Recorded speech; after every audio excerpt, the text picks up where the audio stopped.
सब देवता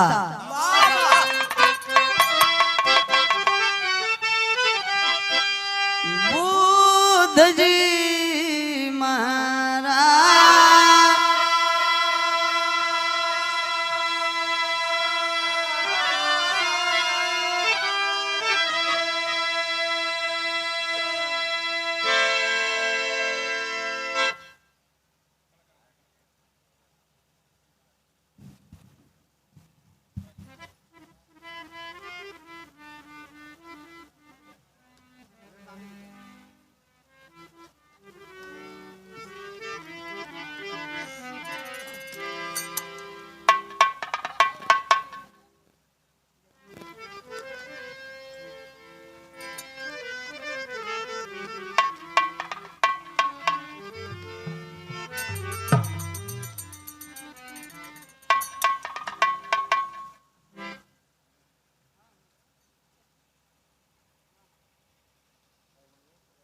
देवों में सब देवता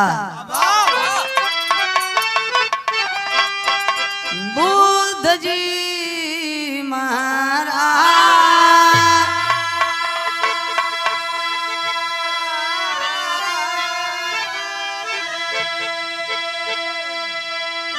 आज यही भैयन के सामने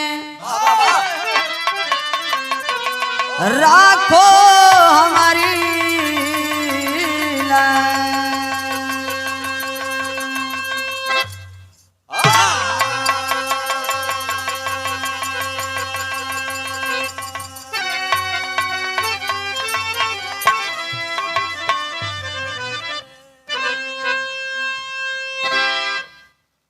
स्वागत कर रहे हैं हमारे धर्म के भाई भैया आदरणीय डॉक्टर सुनील जी। बेस बढ़ाइए भैया। गमछा दे करके हमारे साथी कलाकारों को सम्मान के और 100 रुपया धमदान के स्वागत के कड़ी में अंग वस्त्र दे करके पुष्प के पंखुड़ियों से गुथा हुआ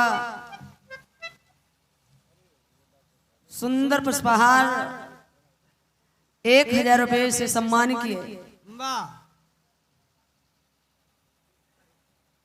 आप राजमाता जी हमारे सुनील भैया के माता जी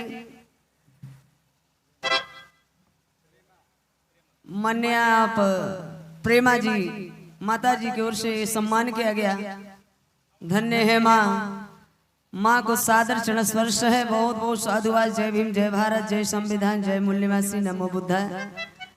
हमारे माता जी के लिए आप लोग एक बार और सुनील भाई जी के लिए जोरदार ताली बजा के आप लोग स्वागत कर दीजिए।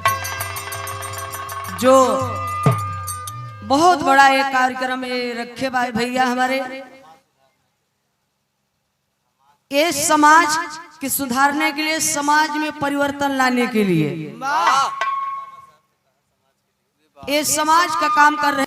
क्योंकि बाबा साहब कहे समाज के लिए कुछ करो, कर न सको तो लिखो, लिख न सको तो बोलो, बोल न सको तो सहयोग करो, सहयोग न कर सको तो समर्थन करो, लेकिन समाज के लिए कुछ करो।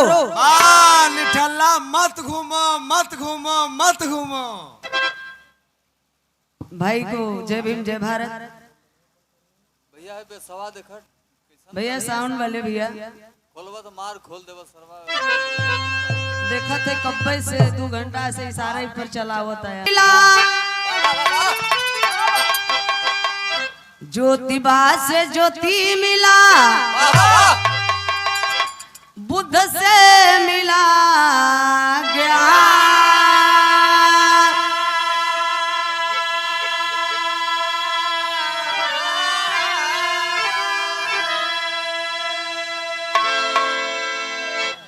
भीम जी से संविधान मिला,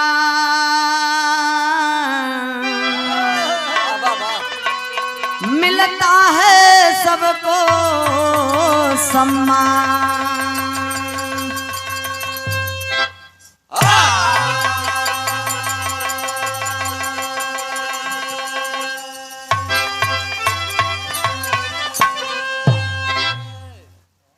बुद्धं शरणं गच्छामि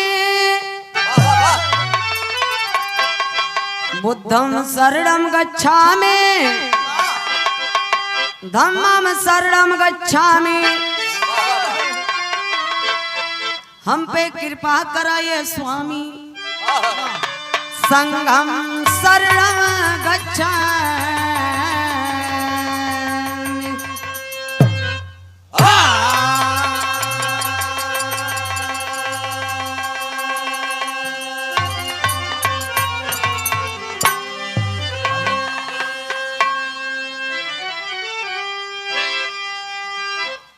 आज बड़े हर्ष उल्लास के साथ